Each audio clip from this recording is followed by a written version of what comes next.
Bienvenidas, mentes curiosas. El Leviatán, el terrorífico monstruo marino de la Biblia, ¿es una criatura mitológica o existió en realidad? ¿Sabíais que hace pocos años se descubrieron en Sudamérica los restos de una bestia colosal que podría encajar con las descripciones del Leviatán?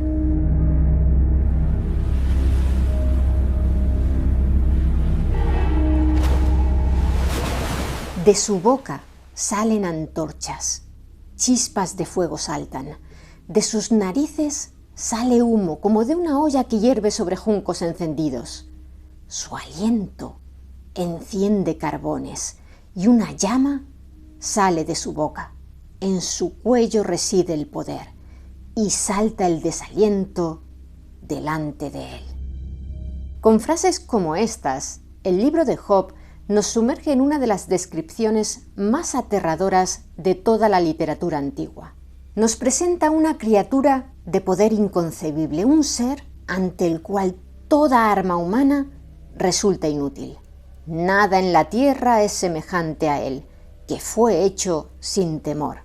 Podemos leer en el capítulo 41, versículo 33. Este es el Leviatán, el terror de los mares, una pesadilla que ha atormentado la imaginación humana durante milenios. Pero, ¿qué era exactamente esta bestia formidable? ¿Una simple alegoría del mal, una metáfora poética para describir las fuerzas indómitas de la naturaleza? ¿Un símbolo teológico del poder absoluto de Dios sobre su creación? ¿O podría ser el recuerdo distorsionado transmitido a través de generaciones de un animal real y temible que alguna vez surcó los océanos de nuestro planeta? La figura del Leviatán es heredera de las antiguas tradiciones mitológicas del Próximo Oriente, un concepto conocido por los estudiosos como Chaos Kampf o la lucha contra el caos. En las cosmogonías de estas primeras civilizaciones, el mundo no se creaba a partir de la nada, sino a través de la victoria de un dios del orden sobre una monstruosa personificación del caos primordial, casi siempre representada como un dragón o una serpiente marina. Mucho antes de que los escribas hebreos lo mencionaran, existían ya los ancestros mitológicos del Leviatán. Así, en los textos de la ciudad de Ugarit, en la actual Siria, se habla de la gesta del dios Baal, quien se enfrenta y derrota a Lotán, un monstruo marino descrito como una serpiente tortuosa. Esta criatura representaba las fuerzas destructivas del mar, y la victoria de Baal aseguraba la fertilidad de la tierra y el orden del cosmos. La similitud fonética y conceptual del Lotán con el Leviatán bíblico resulta bastante evidente. Por otra parte, en el poema épico babilónico Enuma Elish se narra que la creación dio comienzo con una batalla celestial. El joven dios Marduk se enfrentó a Tiamat, una diosa del mar salado, a menudo representada como una gigantesca serpiente o un dragón marino, que encarna el caos. Tras matarla, Marduk divide su cadáver en dos y utiliza una mitad para formar los cielos y la otra para crear la tierra. De nuevo encontramos el mismo patrón. El orden divino nace de la derrota de un monstruo marino que sembraba el caos. Estas historias no eran simples cuentos, sino complejas narrativas teológicas que intentaban ofrecer una explicación al origen del mundo. El mar, con su poder impredecible y destructivo, era la metáfora perfecta para el caos que amenazaba constantemente la frágil existencia de los seres humanos. La derrota del monstruo marino suponía una garantía de que una fuerza divina y ordenadora regía el universo. De igual manera, los autores bíblicos inmersos en este universo cultural no crearon al Leviatán de la nada, tomaron este arquetipo tan poderoso y lo adaptaron a su propia visión monoteísta. Pero en la Biblia, el monstruo no era una criatura a la que debía derrotar un dios como Baal o Marduk para crear el mundo, sino una de las creaciones del único Dios, Yahvé, una prueba viviente de su poder incomparable. Dentro de los propios textos bíblicos, el Leviatán no es una figura estática. Su descripción y su propósito teológico varían notablemente de un libro a otro. Sus apariciones más importantes se encuentran en los libros de Job, los Salmos e Isaías, revelando una fascinante evolución en su concepción. La descripción más extensa y detallada del Leviatán, casi como si la hubiera escrito un zoólogo, se encuentra en el libro de Job. Tras escuchar las quejas de Job sobre su sufrimiento inmerecido, Dios le responde no con una explicación, sino con una demostración de poder. Le presenta dos de sus creaciones más formidables para ilustrar la infinita brecha que existe entre la omnipotencia divina y la limitada comprensión humana. El Behemoth en la tierra y el Leviatán en el mar. El capítulo 41 del libro de Job retrata al Leviatán de forma muy detallada como una criatura a la que no se puede derrotar. Sus fuertes escamas son su orgullo, cerradas como con apretado sello. La una está tan cerca de la otra que el aire no puede penetrar entre ellas. Es decir, que sus escamas funcionan como escudos impenetrables. Cualquier arma humana resulta ridícula ante él. La espada, la lanza, el dardo, la saeta o la jabalina no le hacen mella y considera el hierro como paja y el bronce como un leño podrido. Posee unas fauces colmadas de hileras de dientes terroríficos y su corazón, insensible al miedo o la piedad, es duro como piedra de molino. Cuando él se levanta, los poderosos tiemblan, a causa del estruendo quedan confundidos.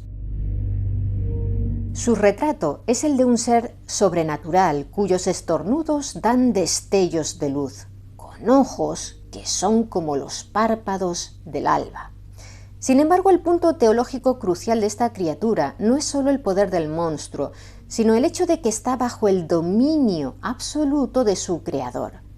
Dios le pregunta a Job con ironía: ¿sacarás tú a Leviatán con anzuelo o sujetarás con cuerda su lengua? La respuesta es obvia. El ser humano no tiene nada que hacer frente a una criatura como el Leviatán, que desafía a todo ser altivo. Y pese a ser tan magnífico, no es más que una criatura sujeta a la voluntad de Dios. Si en Job el Leviatán es una criatura aparentemente real, en otras partes de la Biblia adopta un rol más simbólico y mitológico. Por ejemplo, los versículos 13 y 14 del Salmo 74 se remontan al acto de la creación y presentan al Leviatán como el enemigo primordial ya derrotado. Tú dividiste el mar con tu poder, quebraste las cabezas de los monstruos en las aguas. Tú aplastaste las cabezas de Leviatán, lo diste por comida a los moradores del desierto. Esta imagen de un monstruo con varias cabezas lo conecta directamente con el Lotán y el arquetipo del Chaoskampf. Su aniquilación, como ya mencionamos, es el acto fundacional que permite el establecimiento del orden en el mundo. En Isaías capítulo 27, versículo 1, la figura del Leviatán se proyecta hacia el futuro, hacia el final de los tiempos. Aquí se le describe como un dragón marino que será destruido por Dios en el día del juicio. Aquel día, el Señor castigará con su espada feroz, grande y poderosa a Leviatán, serpiente huidiza, a Leviatán, serpiente tortuosa, y matará al dragón que vive en el mar. El monstruo deja de ser una criatura natural para convertirse en un símbolo de las fuerzas del mal o de los gobiernos paganos que oprimen al pueblo israelita, como Egipto o Babilonia, y que serán finalmente aniquilados. Asimismo, en el Salmo 104, versículo 26, aparece una mención que al menos suena menos amenazadora, ya que se describe la majestuosidad de la creación divina y menciona que Dios creó al Leviatán simplemente para jugar con él, lo que lo presenta más como una mascota colosal que como una fuerza del caos. Allí surcan las naves y el Leviatán que hiciste para jugar en él. Esta diversidad de representaciones revela claves importantes sobre esta figura monstruosa. Por un lado, la inconsistencia descriptiva, una criatura de una sola cabeza en Job frente a un monstruo de múltiples cabezas en los Salmos refuerza la idea de que no se está hablando de un animal real y concreto. Leviatán parece ser un término conceptual que engloba la idea del gran monstruo marino caótico, lo que permitió a los autores bíblicos recurrir a diferentes tradiciones visuales según sus necesidades narrativas. Por otro lado, la evolución de su rol, pasado, presente y futuro, demuestra su flexibilidad como símbolo. Es una figura poderosa que los autores usan para hablar de la creación, del poder de Dios sobre la naturaleza y de la victoria final sobre el mal. Si el Leviatán no era una criatura contemporánea a los autores bíblicos, ¿de dónde surgieron sus rasgos físicos que nos resultan tan aterradores? La respuesta podría hallarse bajo nuestros pies. La hipótesis más fascinante y racional es la de que la idea de ese monstruo surgiera a partir de los fósiles de animales que sí existieron. Las civilizaciones antiguas posiblemente encontraron huesos petrificados de criaturas extrañas y de tamaño colosal. Sin el conocimiento que hoy tenemos de geología, paleontología o de la teoría de la extinción, la interpretación más lógica era que se trataba de los restos de dragones, gigantes y monstruos de sus mitos y leyendas. No veían un cráneo gigantesco o una columna vertebral serpentina como reliquias de un pasado de millones de años, sino como la prueba de que el mundo mítico era real. No hay duda de que existen verdaderos titanes de los océanos prehistóricos que pueden haber inspirado la leyenda del Leviatán. Un ejemplo lo encontramos en el Basilosaurus. Pese a que su nombre en griego antiguo significa reptil rey, no era un reptil, sino una ballena primitiva que vivió hace unos 40 millones de años. Su cuerpo era extraordinariamente largo y sinuoso y podía llegar a medir hasta 18 metros. El hallazgo de un esqueleto como el suyo, especialmente en lugares como Egipto, fácilmente pudo ser interpretado como los restos de la monstruosa serpiente de las leyendas. También tenemos al Mosasaurus, el lagarto del río Mosa, que no era un dinosaurio, sino un gigantesco reptil marino emparentado con los lagartos y serpientes actuales, que dominó los mares a finales del Cretácico. Con hasta 17 metros de longitud, poseía un cráneo robusto y mandíbulas letales que además contaban con un juego adicional de dientes en el paladar, los cuales usaba para sujetar firmemente a sus presas e impedir que escaparan. Su apariencia era la de un auténtico dragón marino. Sus fósiles, distribuidos por todo el mundo, pudieron proporcionar un modelo perfecto a la hora de idear un monstruo invencible. Y no podemos olvidarnos del Pliosaurus, un género de reptiles marinos del Jurásico que eran auténticas máquinas de matar. A diferencia de los plesiosaurios de cuello largo, los cuellos de los pliosaurios eran cortos y musculosos, y sus cráneos desproporcionadamente enormes. Eran superdepredadores, cuya ferocidad encaja con la descripción de la bestia que aparece en el libro de Job. Aparte de estos tres candidatos que acabamos de mencionar, os tenemos que hablar de un cuarto caso que resulta aún más llamativo. Y es que la ciencia moderna, hace relativamente poco, descubrió a un animal que hoy lleva el nombre del mito, Leviatán, por derecho propio. Fue en 2008, en el desierto de Pisco, en Perú, cuando un equipo de paleontólogos localizó un cráneo de 3 metros que pertenecía a un cachalote prehistórico. La criatura era tan formidable que sus descubridores le dieron el nombre de Liviatán melvillei, Liviatán por influencia del nombre en hebreo y Melvillei en honor al escritor estadounidense Herman Melville, autor de la novela Moby Dick. Pues bien, el Liviatán fue el terror del Mioceno hace unos 9 millones de años. Podía llegar a medir hasta 17 metros y medio y en la boca tenía su arma más devastadora. A diferencia del cachalote moderno, que solo posee dientes en la mandíbula inferior, el Leviatán contaba con dientes funcionales y enormes en ambas mandíbulas. Algunos os estaréis preguntando cuánto medían estos dientes, ¿verdad?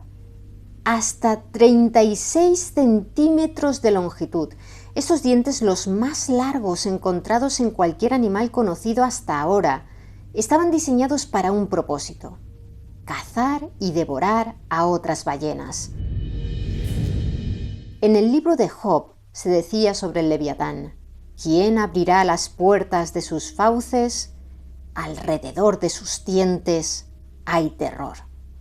El animal real, el Leviatán, fue un superdepredador que compartió los océanos y compitió directamente con el tiburón gigante Megalodón, de quien ya os hablamos en el vídeo sobre lo que ocurrió en la Tierra tras la extinción de los dinosaurios. Aunque el Leviatán Melvillei desapareció millones de años antes de que se escribiera la Biblia, su existencia demuestra que los océanos de la Tierra albergaron en el pasado a criaturas tan aterradoras o más que las de cualquier mito. Y aquí se cierra un círculo fascinante. Un mito antiguo, posiblemente inspirado por el hallazgo de fósiles desconocidos, da nombre a un animal prehistórico real que encarna a la perfección la esencia de ese mismo mito. Queda claro que la existencia de una criatura como el Leviatán bíblico en tiempos históricos es insostenible. La brecha temporal entre los grandes reptiles y mamíferos marinos y la civilización humana es de millones de años, de manera que la hipótesis de que los fósiles sirvieron de inspiración física parece la conexión más lógica. Sin embargo, la vida del Leviatán no terminó con su extinción o con el fin de la era de los mitos. Renació transformado en un poderoso símbolo en un campo inesperado: la filosofía política. Fue en 1651, en una Inglaterra devastada por la guerra civil, cuando el filósofo Thomas Hobbes publicó su obra magna, titulada Leviatán. Para Hobbes, el estado de naturaleza, la vida sin gobierno, era un infierno de guerra de todos contra todos, donde la existencia era solitaria, pobre, desagradable, brutal y breve. Para escapar de este caos, argumentaba, los individuos deben acordar un pacto social, ceder parte de su libertad a una autoridad soberana y absoluta: el Estado. Hobbes eligió deliberadamente el nombre del monstruo bíblico para este Estado soberano. Al igual que la bestia de Job, el Estado Leviatán es un poder artificial, en este caso creado por el hombre, pero de una fuerza tan descomunal que infunde temor y sobre el cual no existe poder terrenal superior. Su objetivo es mantener la paz y el orden, sometiendo las pasiones destructivas de los individuos. La portada de la primera edición del libro logró representar de manera muy acertada esta idea: un rey gigante cuya armadura y cuerpo están compuestos por la multitud de sus súbditos, empuñando a la vez la espada del poder secular y el báculo del poder eclesiástico. El monstruo marino se había convertido en una metáfora del poder del Estado. Desde entonces, el Leviatán se ha transformado en la cultura popular en el arquetipo del monstruo marino colosal, inspirando a criaturas de la literatura como Moby Dick y apareciendo en muchísimas películas, videojuegos y obras de arte, como un recordatorio de lo poderoso y terrible que puede llegar a resultar lo desconocido. Pero entonces, ¿existió de verdad el Leviatán, una criatura que escupía fuego y aterrorizaba a los marineros en los tiempos bíblicos? La evidencia apunta a que esta criatura surgió, como hemos visto, a partir de la mitología, la teología y quizá incluso la paleontología. ¿Y vosotros qué opináis de la historia del Leviatán? Me gustaría que nos lo contarais abajo en los comentarios. Y si queréis conocer más historias interesantes, suscribíos a nuestro canal. Muchas gracias por estar ahí, mentes curiosas. Nos vemos en el siguiente vídeo.